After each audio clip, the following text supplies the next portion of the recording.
अपने मंजिल की तरफ निकल पड़े। वो मैं सोची थी कि क्यों ना मैं इस बाइक से ही चलूं, ट्रैफिक में आसानी हो जाएगी ना।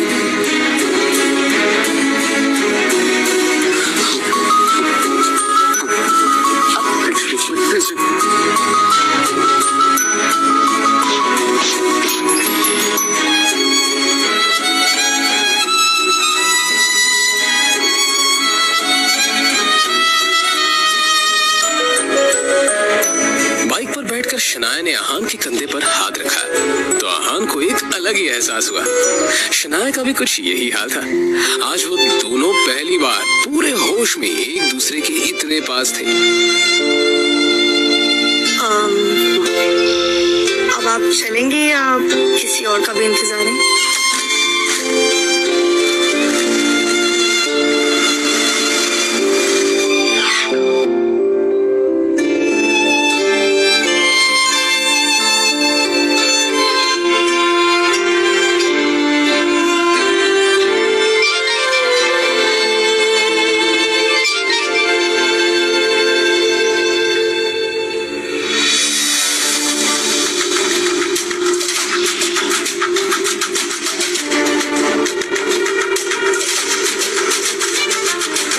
शनाया के पापा के एक्सीडेंट की खबर सुनकर आहान की भी वही हालत खराब हो गई, क्योंकि एक वही तो थे उनकी जिंदगी में जिन्होंने आहान पर हमेशा विश्वास किया था।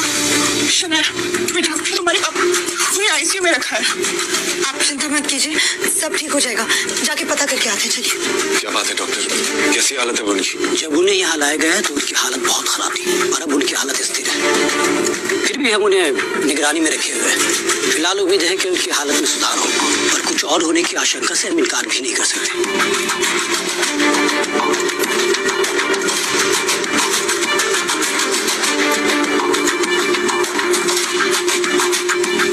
शनाया और यामिनी जी का पूरा दिन कश्मकश में बीत गया। शाम होने को आई थी और अब भी वो सब हॉस्पिटल में मौजूद थे। शनाया की हालत आहान से देखी नहीं जा रही थी। तभी कुछ सोचते हुए आहान ने शनाया के पास जाकर कहा, अब माँ को लेकर घर निकल जाइए शनाया।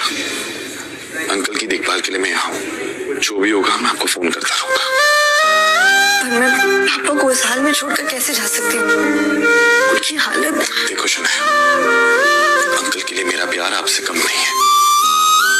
उन्होंने मेरे लिए जो कुछ भी किया है उसका एहसान मैं नहीं चुका सकता।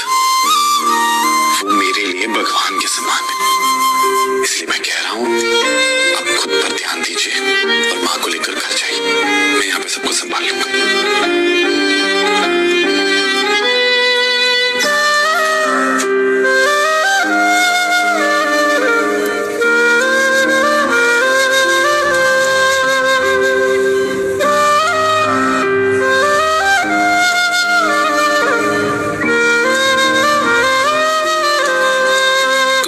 शनाया अपने कमरे पर और यामिनी जी अपने घर पर थी। उधर आहान अभी हॉस्पिटल में एक जगह बैठा हुआ था जब डॉक्टर ने उसके पास आकर कहा, देखिए मिस्टर शेखर की हालत अचानक ही बहुत ज्यादा बिगड़ती जा रही है। जल्दी उनको ऑपरेशन करना होगा। डॉक्टर आपने तो कहा था उनकी हालत स्थिर है, फिर अचानक क्या हो गया? इस बारे में हम कुछ भी ठीक से नहीं कह सकते, मगर उनका ऑपरेशन जल्दी नहीं किया गया तो उनकी जान को खतरा है। डॉक्टर आपको किस बात का इंतजार है? आप ऑपरेशन शुरू कीजिए। ओके फाइन, मगर कुछ डॉक्यूमेंट्स है जो आपको भरने पड़ेंगे और साथ ही जाकर बिल काउंटर पर आप जाकर 15 लाख जमा करा दीजिए। मैं ऑपरेशन की जाकर तैयारी करता हूँ। ओके। 15 लाख की बात सुनते ही आहान टेंशन में नजर आने लगा।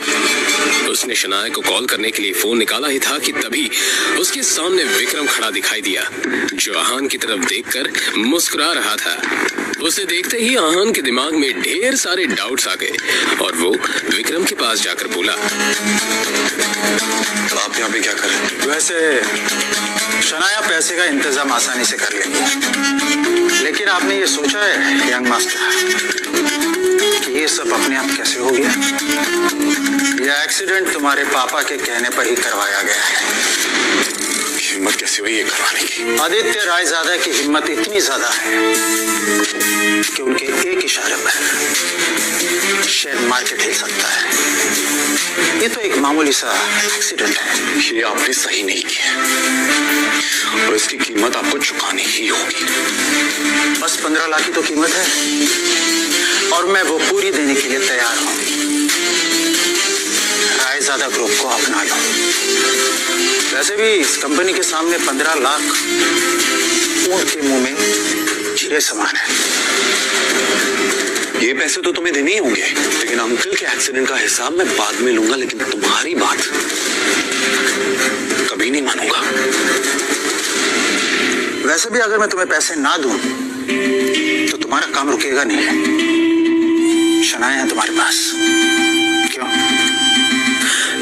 लेकिन सोचो, अगर शनाया को यह पता चल जाए कि रायजादा खानदान के साथ ताल्लुक होना ही इस एक्सीडेंट की वजह है, तो क्या वो तुम्हें माफ करेगी? हाँ? तुम्हारा ये जो रिश्ता है धीरे धीरे सही हो रहा है, वो पूरी तरह खत्म हो जाएगा। सच में विक्रम ने बड़ी ही शातिर चाल चली थी और आहान को यह अफसोस हो रहा था कि अभी तक वो इस साजिश को समझ क्यों नहीं पाया था। और हाँ, तुमने अगर ना की तो तुम जानते हो अपने पिताजी को, ये सब यहाँ नहीं रुकने वाला। शनाया भी है ना। अब ऐसा कुछ नहीं करेंगे जिससे शनाया या उसकी फैमिली और मुसीबत में है। मैं आपकी बात मानने को तैयार हूं, लेकिन हाँ, ये बात बाहर नहीं आनी चाहिए कि मैं कौन हूं और ये सब मेरी वजह से हुआ है।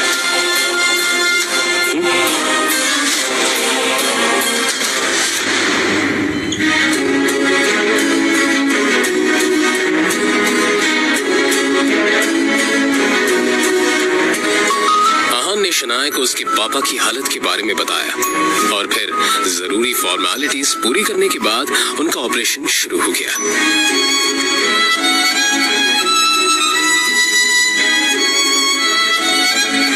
कुछ देर में डॉक्टर ने खबर सुनाई थी कि अब शेखर की हालत ठीक है। ये सुनकर दोनों ने राहत की सांस ली। अब वो मैं पापा के लिए खाना लेकर आई थी, सोचा था उनकी तबीयत बेटर होगी तो उन्हें खिला दूंगी, पर अब आप ही को खाना पड़ेगा।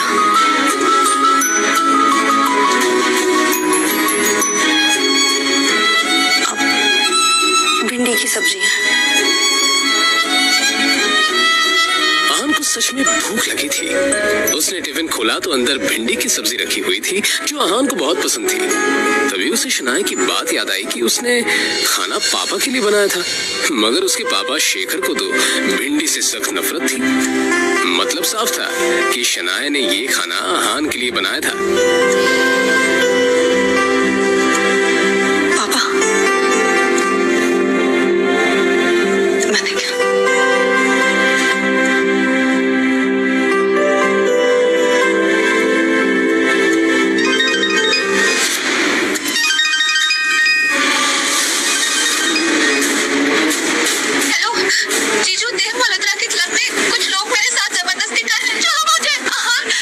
शगुन, क्या नया नाटक है?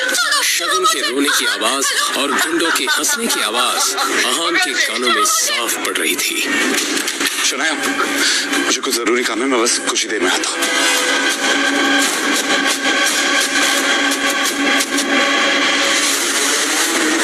जैसे ही आहान देव मल्होत्रा के क्लब में पहुंचा तो वहां कोई भी नहीं था। पूरा क्लब खाली था। उसे किसी साजिश की बू आ रही थी। धड़कते दिल से आहान थोड़ा और अंदर बढ़ा कि तभी पीछे से किसी ने हाथ में रुमाल लेकर उसके नाक को तेजी से दबा दिया।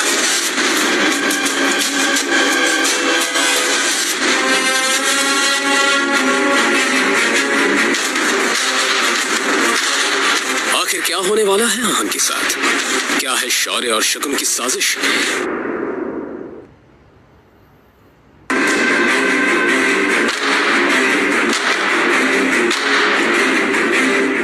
अचानक हुए इस हमले से आहान खुद को संभाल नहीं पाया। अपनी नाक पर पड़े बंधन से आहान ने निकलने की पूरी कोशिश की थी, मगर अंत में उसका शरीर ढीला होता गया और आहान बेहोश होकर जमीन पर गिर पड़ा। जाहिर था आहान को रुमाल में लगे क्लोरोफॉर्म की मदद से बेहोश किया गया था और फिर जैसे ही वो बेहोश हुआ उसके सामने दो चेहरे आकर खड़े हो गए। उनका नाम शौर्य और शगुन था। दोनों के चेहरे पर एक विजयी मुस्कान थी। तभी शगुन ने शौर्य से कहा,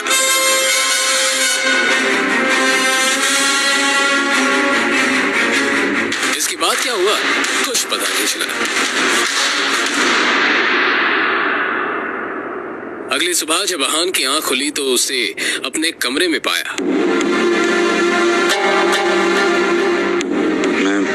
मैं यहाँ कैसे आया?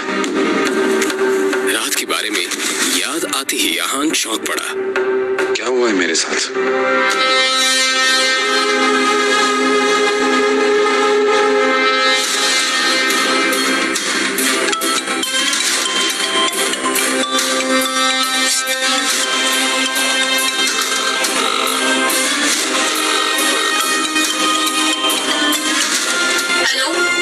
क्या खेल चल रहा है? कहाँ हो तुम? मैं जब मल्होत्रा के यहाँ पहुंचा तब वहां तुम नहीं थी और फिर मुझे किसी ने बेहोश कर दिया और अब मैं अपने घर में उठाऊं। सच सच बताओ मेरे साथ क्या हुआ? क्या सस्ते नशे करने की आदत पड़ गई है क्या आपको जीजा जी? देखिए मैंने आपको कहीं नहीं बुलाया और मैं तो शहर से बाहर हुई। देखिए जीजा जी मैं बहुत बिजी। आपकी फिजूल की बातों के लिए मेरे पास बिल्कुल वक्त नहीं, ठीक है? फोन रखिए। इतना कहकर शगुन ने फोन काट दिया। तभी उसके मोबाइल पर शनाया का मैसेज आया। इस मैसेज को पढ़कर आहान ने एक लंबी सांस ली और फिर उसके मोबाइल पर विक्रम का फोन आया।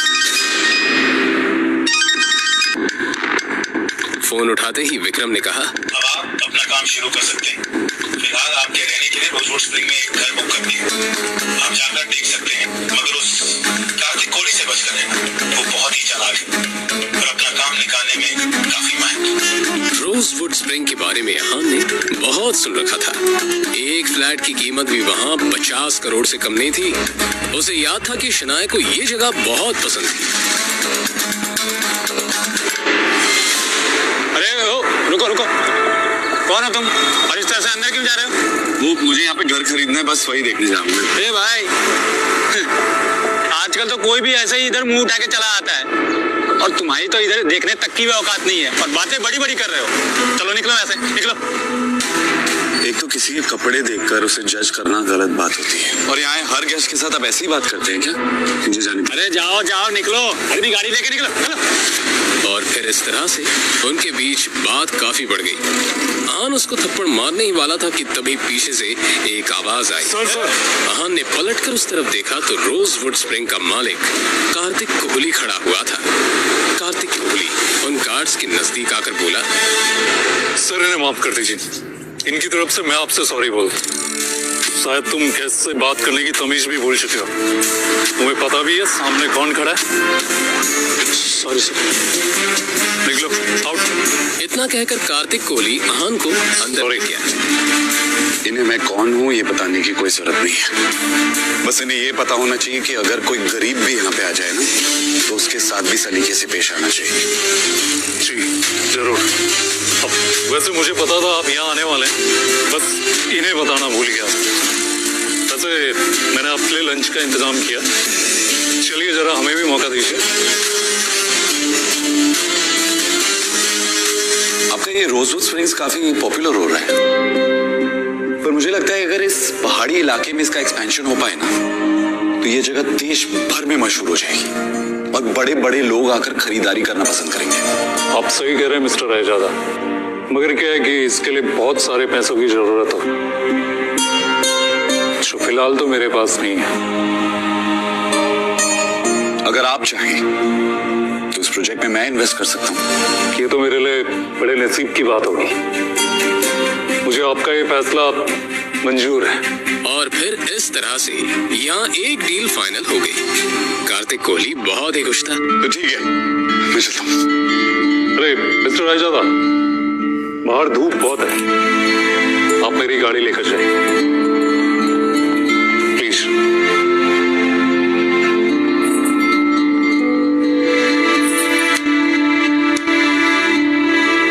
फिर आहान उस गाड़ी में बैठा और ड्राइव करते हुए निकल गया।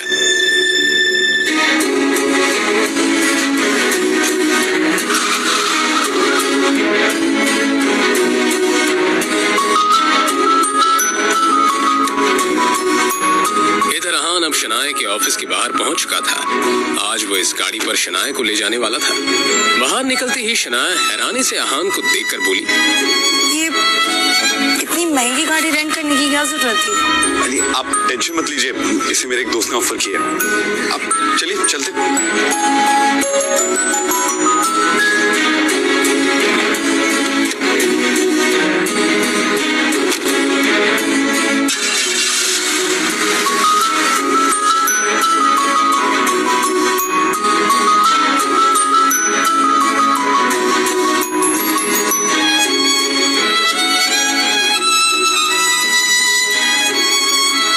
उनके बीच अभी खामोशी ही थी जब अचानक ही अहान के मोबाइल पर कोई मैसेज आया।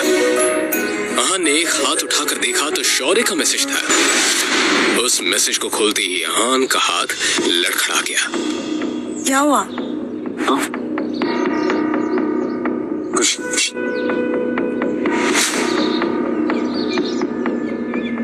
शनाया ने घूरते हुए एक नजर अहान की तरफ देखा तो उसे कुछ अजीब लगा। अगर आपको कोई प्रॉब्लम है तो आप मुझे बता सकते हैं। शौर्य ने जो मैसेज भेजा था उसमें अहान के कई सारे फोटोज थे जिसमें अहान किसी लड़की के साथ बिना कपड़ों के नजर आ रहा था। दोनों उस तस्वीर में काफी ज्यादा इंटीमेट थे। तभी अहान को एक और मैसेज आया जिसमें लिखा हुआ था, तुम्हारी ये सारी तस्वीरें अब शनाया को मिलने वाली हैं। जल्दी घर पहुंच जाओ। ये मैसेज पढ़ते ही अहान की हालत खराब हो चुकी थी।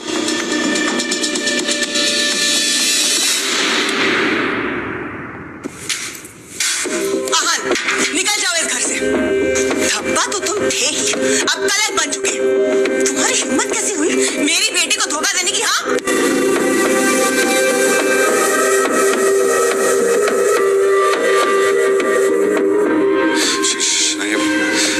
ये सब झूठ है। ये तस्वीरें कहाँ से आई मुझे नहीं पता। अपनी ये बकवास बंद करो। इन तस्वीरों को देखकर कौन विश्वास नहीं करेगा कि ये तुम हो? शनाया, ये सब झूठ है। ये हमारे रिश्ते को खत्म करने की साजिश है। मुझे नहीं पता ये तस्वीरें कहाँ से आई हैं। अच्छा तो सच तुम बताओ, कैसे पैसों की लालच में तुमने शादी की पर तुम्हारे अंदर की हवस की आग अब भी जल रही है। और कौन सा रिश्ता? हाँ, वो रिश्ता जो अब तक बना भी नहीं है।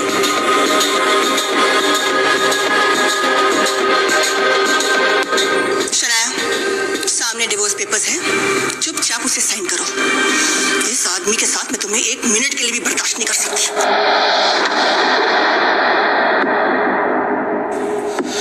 शनाया,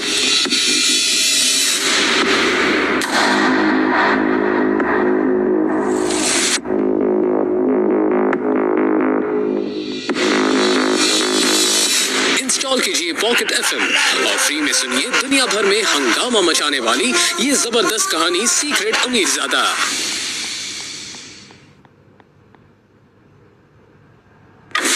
इस खेल में तुम कितनी भी कोशिश कर लो सकते, मगर तुम मुझे हरा नहीं सकते। वैसे नंबर्स मेरे भी कम नहीं है भैया। जीत किसी की भी हो, लेकिन हार अहान की होकर रहेगी। हारी तो मेरी बेटी है, वो भी उस तो कौड़ी के आदमी से शादी करके। लेकिन मैं अपनी बेटी की जिंदगी बर्बाद होने नहीं दूंगी। क्या शनाया शौर्य और शगुन के बिछाए हुए जाल को समझ पाएगी? जानने के लिए सुनते रहिए सीक्रेट अमीरजादा, सिर्फ और सिर्फ पॉकेट FM ऐप पर।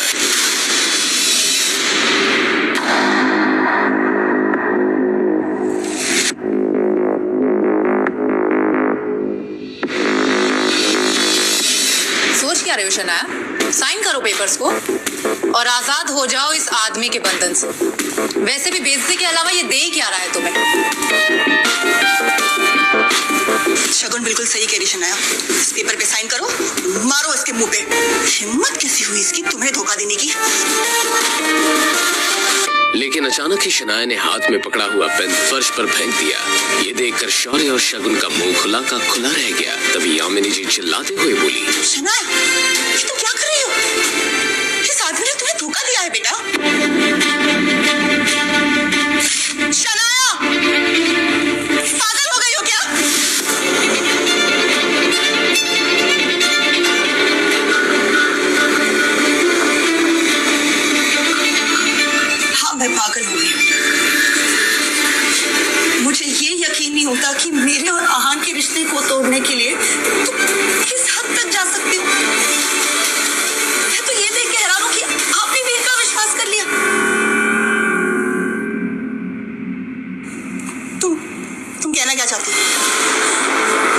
मल्होत्रा मुझसे माफी मांगने आया था।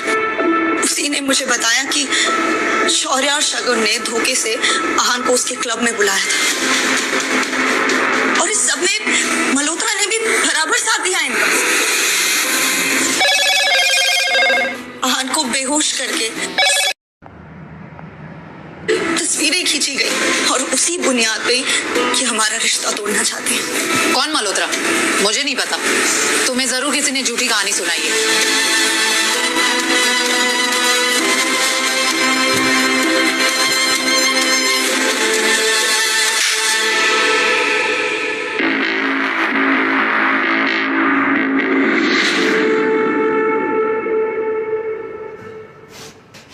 मल्होत्रा मुझसे मिलने सीसीटीवी फुटेज के साथ आया था। उसने मुझे पूरा सबूत दे दिया है। इतना सब होने के बाद भी आहान शांत खड़े क्योंकि वो इस रिश्ते को नहीं खोना चाहते। मगर तुम लोग साजिश रचने के लिए किस हद तक जा सकते हो ये भी आज मैंने देख लिया। शनाया आंखों में आंसू लिए आहान की तरफ देख रही थी। अब जाकर आहान को पता चला कि शनाया की आंखों में मौजूद आंसू उसी के लिए थे। शायद उस दर्द को शनाया महसूस कर रही थी कि आहान के साथ कितना गलत हो रहा था।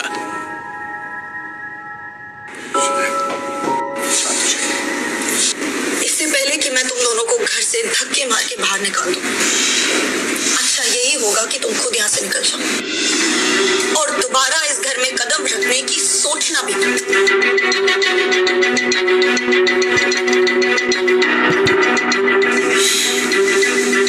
देखो शनाया, शौर्य और शगुन ने ये काम किया है या नहीं मुझे नहीं पता। मैं चलती हूँ, तुम दोनों अपना ख्याल रखना।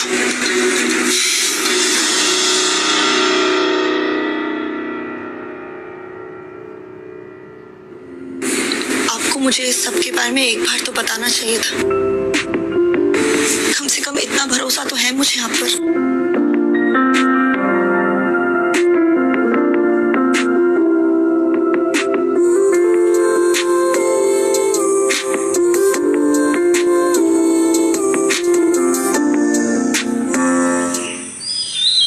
रोजवुड स्ट्रिंग्स में किसी बड़ी कंपनी ने इन्वेस्ट किया है। उसकी पॉपुलैरिटी दिन पे दिन बढ़ती जा रही है। एशिया की सबसे बड़ी कंस्ट्रक्शन कंपनीज इसके पीछे हैं। मैं चाहता हूं कि किसी भी तरह हम इस प्रोजेक्ट को हासिल करें और अगर हासिल नहीं कर पाए तो आप सब अपनी अपनी पोजीशंस को छोड़ने के लिए तैयार हो जाएं। शौर्य भी यही सोचकर परेशान हो रहा था कि अगर कंपनी ही छोड़नी पड़ी तो वह इस कंपनी को कैसे हासिल कर पाएगा। और जो इस प्रोजेक्ट को हासिल करेगा उसे हमारी 6 मंजिला इमारत बिल्डिंग सी फेसिंग प्रॉपर्टी इनाम में दी जाएगी। दादाजी, शनाया के पापा शेखर अंकल के अंडर एक इंजीनियर्स की टीम है। वो वैसे भी अभी हॉस्पिटल में, तो हम चाहते हैं कि वो टीम हमारे अंडर आ जाए।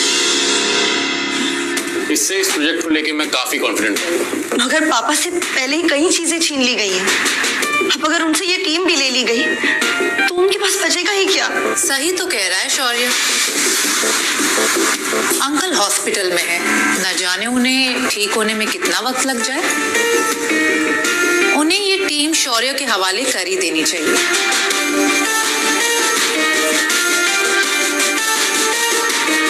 क्यों दादाजी? वेल, अगर आप सबकी यही राय है तो ये टीम शौर्य के अंडर रहेगी। वेल, लेडीज एंड जेंटलमैन, ये मीटिंग यहीं खत्म होती है। आप सब लोग जा सकते हैं।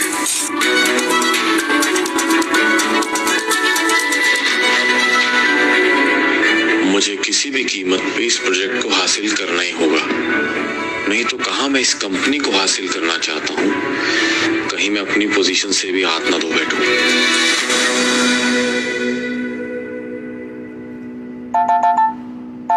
ठीक है, तुम जाओ।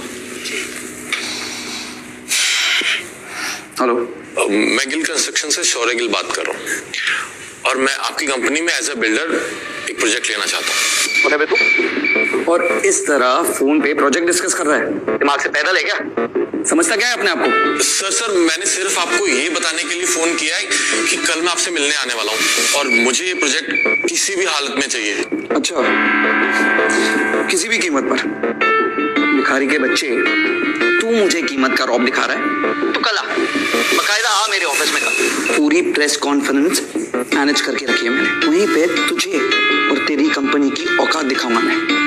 और इसके बाद कभी भी तू फोन पे डील क्लोज करने की नहीं सोचेगा, समझा? राका भी ये सब मुझसे कैसे हो गया?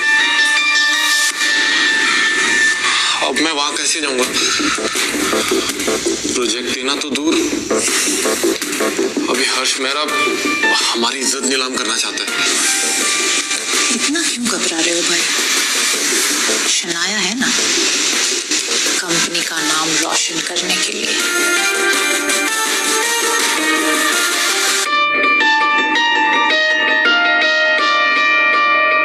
शौर्य, क्या बात है? दादाजी मैं कह रहा था कि शनाया कितना काम करती है ना, और हमारी कंपनी के बारे में कितना सोचती है, और तो और लास्ट प्रोजेक्ट भी कितनी आसानी से हासिल कर लिया था इसने। पहेलियों में बात मत करो, जो कहना चाहते हो साफ साफ कहो। दादाजी मैं चाहता हूँ कि रोजवुड स्प्रिंग वाले प्रोजेक्ट को शनाया हासिल करे, आखिर इससे हमारी कंपनी को ही फायदा होगा। शौर्य की बात सुनकर आनंद और शनाया सोच में पड़ गए। शनाया ये समझ नहीं पा रही थी कि शौर्य के अंदर अचानक ही उसके लिए इतनी हमदर्दी कैसे आ गई। ठीक है शौर्य, तुम जाओ, अब इस डील को शनाया क्रैक करेगी, राइट?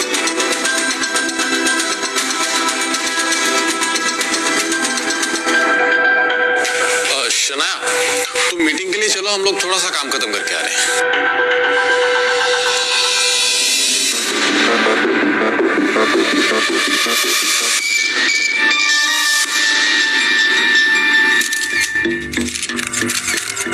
जैसे ही शनाया अंदर पहुंची तो उसने देखा कि बड़ी बड़ी कंपनी के लोग वहां बैठे हुए थे, जिनके सामने गिल कंस्ट्रक्शन की कोई औकात नहीं थी। अब शनाया को समझ आ रहा था कि कुछ तो गेम खेला है शौर्य ने। प्रेस वाले वहां मौजूद थे जो सबकी फोटो ले रहे थे। सभी को अब हर्ष मेहरा के आने का इंतजार था। शनाया आगे बढ़कर अपनी जगह पर बैठ गई।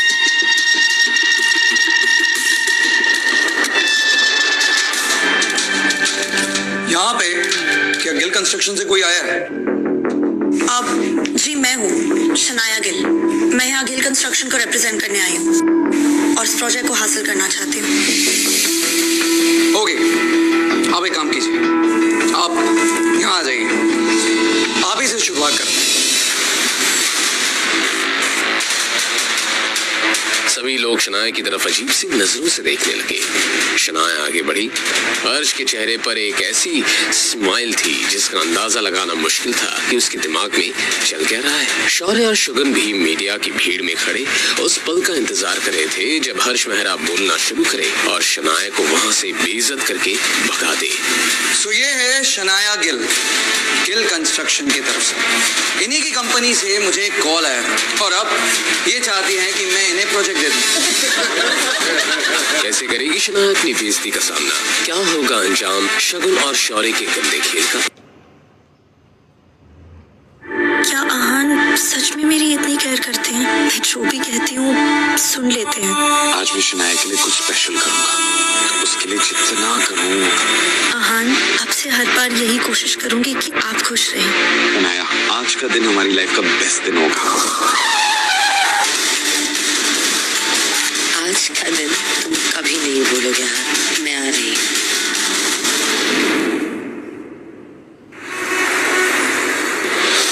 हर्ष की बात सुनकर शौर्य और शगुन की आंखों में एक चमक थी। ये सोचकर कि अब शनाया को सबके सामने बेइज्जत होना पड़ेगा। वहीं दूसरी तरफ शनाया भी काफी टेंशन में नजर आने लगी थी।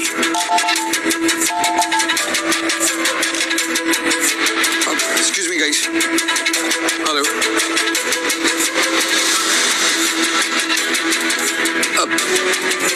जी सर, आपको फिक्र करने की जरूरत नहीं है। जैसा आप कहते हैं वैसा ही होगा। जी सर, माफी चाहूंगा गाइस, गया था। खैर मैं गिल कंस्ट्रक्शन के बारे में बात कर रहा था। फोन पर इस तरह की डील के बारे में सोचकर मुझे बहुत गुस्सा आया था, लेकिन जैसे कि आप लोगों को पता है हमारी कंपनी ने एक ऑनलाइन प्रेजेंटेशन मंगवाया था सबसे। हमने सबके प्रेजेंटेशन देखे, लेकिन गिल कंस्ट्रक्शन से जो प्रेजेंटेशन आया वो मुझे बहुत अच्छा लगा।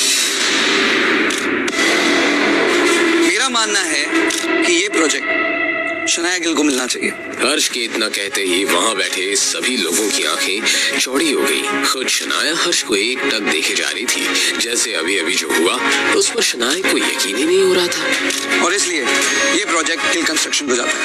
हर्ष के इस तरह अचानक यू टर्न लेने से यहाँ शौर्य और शगुन के आश्चर्य का ठिकाना नहीं रहा, लेकिन साथ ही गुस्से में उनका चेहरा लाल होने लगा।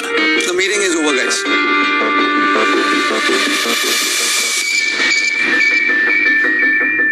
आपके कहने पे काम हो गया सर। शनाया की नजर भी जब उसकी स्क्रीन पर पड़ी तो आहान का नाम देखकर वो हैरान रह गई। आहान? ये हर्ष कहीं आहान का वही दोस्त तो नहीं जिसने आहान को गाड़ी दी थी?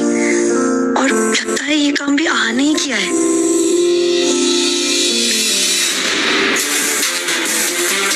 काम हो गया है। आपके कहने पर हर्ष ने ये प्रोजेक्ट शनाया को दे दिया है। गुड। मेरी तरफ से गिफ्ट भेजकर थैंक्स कहना। सच में तुमने आज कमाल कर दिया। मैं बहुत खुश हूँ। बोलो तुम्हें क्या चाहिए?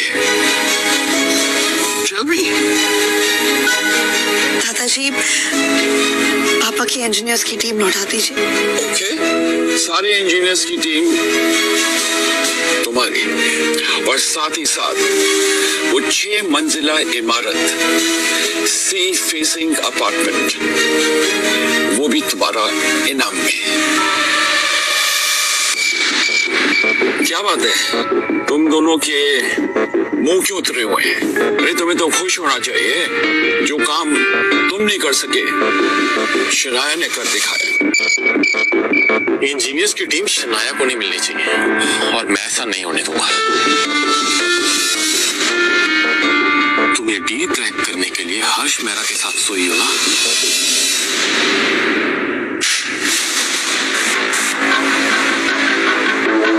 तुम दोनों से तो कुछ हो नहीं पाया। जब शनाया ने जीत हासिल की तुम उस पर कीचड़ उछाल रहे हो, शर्म आनी चाहिए।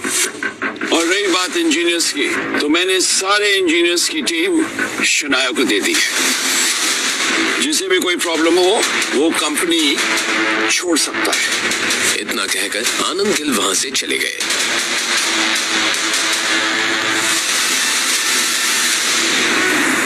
आहान के बारे में सोचकर शनाया के दिल में एक हलचल सी हो रही थी और दर्द भी उठ रहा था। क्या आहान सच में मेरी इतनी केयर करते हैं? मैं जो भी कहती हूँ सुन लेते हैं, जो भी करती हूँ सह लेते हैं, और वो भी कोई शिकायत किए बिना। सच में पापा सही कहते हैं, आहान एक परफेक्ट हस्बैंड है, लेकिन ये समझने में मुझे पूरे 3 साल लग गए। आहान ने फोन पे विक्रम से गाड़ी का इंतजाम करने को कहा, क्योंकि अब शनाया को वही पसंद थी। आहान, पता नहीं क्यों, लेकिन मैं ये शादी निभाने की हर मुमकिन कोशिश करना चाहती हूँ। अब से हर बार यही कोशिश करूंगी कि आप खुश रहें। आज एकदम से शनाया को आहान के लिए लगाव महसूस हो रहा था। शनाया को याद था कि आज उसकी शादी की सालगिरह है।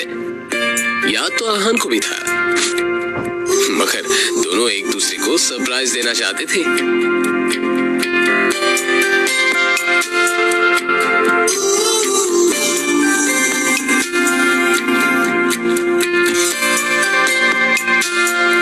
इधर आहान घर में शनाया के लिए उसकी पसंद की चीजें बना रहा था।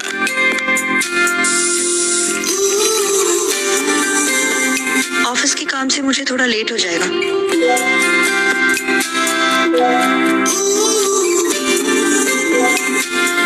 इट्स ओके, मैं आपका वेट करूंगा। आज शनाया सिर्फ आहान के लिए कुछ खरीदना चाहती थी ताकि उसे गिफ्ट दे सके और उसे थैंक्स बोल सके।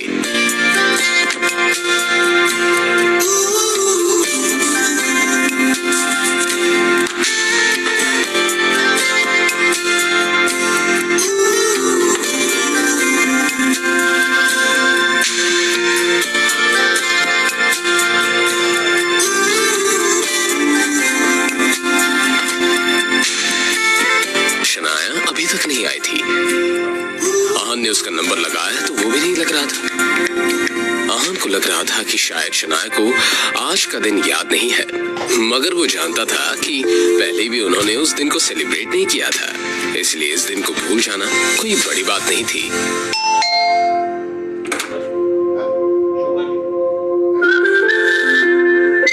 लाइए मैं पकड़ लूं।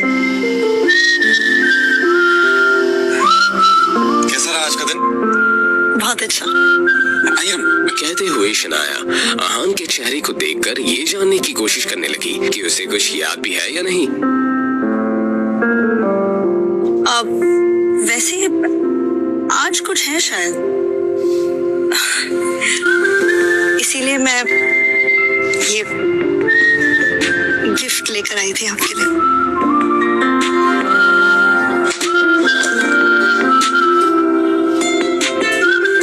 याद है आज हमारी मैरिज एनिवर्सरी है।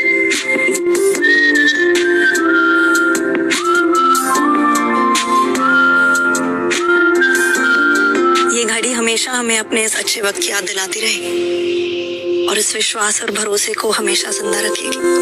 पर आपको देने के लिए मेरे पास ज्यादा कुछ नहीं है। हाँ, आपकी पसंद का खाना जरूर बनाया है मैंने। और इससे ज्यादा मुझे कुछ चाहिए भी नहीं। आप फ्रेश हो जाइए, फिर हम साथ में डिनर करते हैं।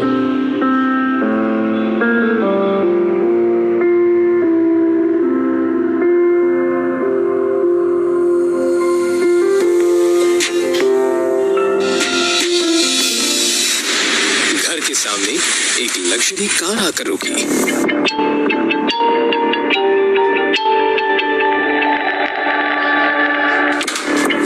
आहान ने उसे देखा तो बस देखता ही रह गया। हेलो आहान, क्या बात है? आप मुझे ऐसे क्यों देख रहे हैं? सॉरी, आपको किससे काम है? आपने मुझे पहचाना नहीं?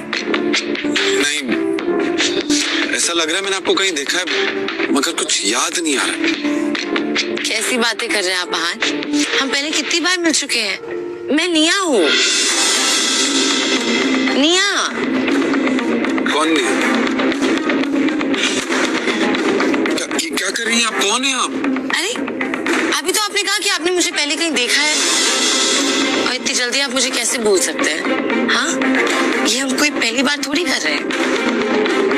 अब शनाया भी वहां आ चुकी थी। जैसे ही शनाया ने आहान को किसी और लड़की के साथ देखा तो उसे अपनी आंखों पर यकीन नहीं हुआ और वो चिल्लाते हुए बोली, आहान, ये सब क्या हो रहा है? कौन है ये लड़की? तो तुम्हें नहीं पता कि मैं कौन हूँ?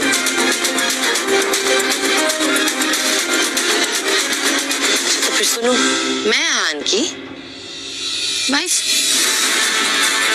ये सुनते ही आहान के दिमाग ने जैसे काम करना बंद कर दिया। क्या आहान ने सच में शनाया को धोखा दिया है या फिर इन दोनों के प्यार के बीच आने की है एक नई साजिश? सर अभी आप अंदर नहीं जा सकते, शनाया मैम ने मना किया है। वो मिस्टर मेहरा के साथ इम्पोर्टेंट मीटिंग में बिजी है। जब तुम दिन भर मेहनत करके शनाया को खुश करने की कोशिश करते हो, तब तुम्हारी बीवी हर्ष मेहरा के साथ 5 स्टार होटल में मजे कर रही होती है।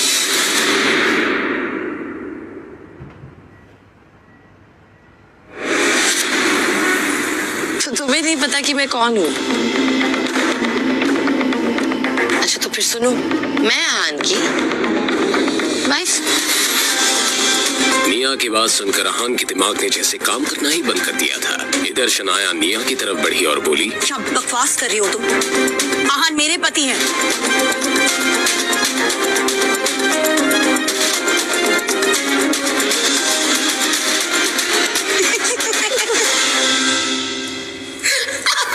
सॉरी। क्या मजाक है शनाया, क्या हो रहा है? सॉरी, ये सिर्फ एक प्रैंक था। दरअसल निया मेरी दोस्त है, इसने मुझसे शर्त लगाई थी कि ऐसा कोई लड़का नहीं है जो इस पे फिसल ना जाए। तो मैंने ये आप पे टच कर लिया, मगर ये पूरी फेल हुई है। प्राउड ऑफ यार। तुम दोनों ने मेरी जान निकाल दी। मगर आप चाहे तो मैं आपकी वाइफ बन सकती हूँ जीजू।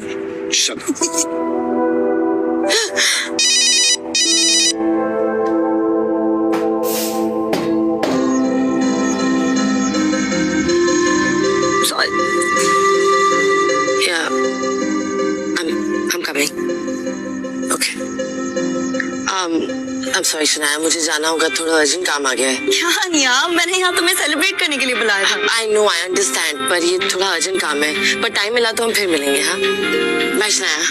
बाय बाय जीजू।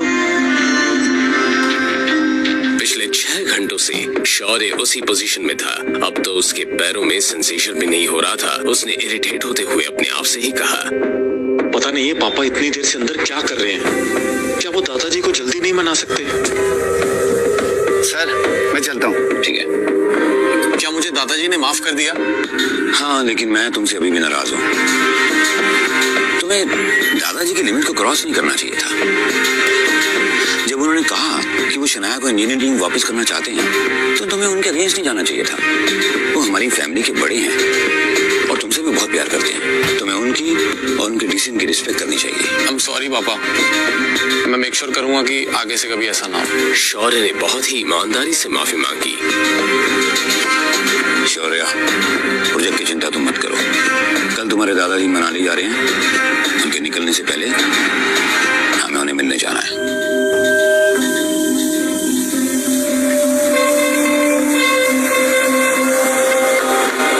शौर्य अपने पापा की कही बात के पीछे का मतलब समझ गया। शनाया को अकेले अपने कमरे में नींद नहीं आ रही थी। वो बार बार आहान के बारे में सोच रही थी।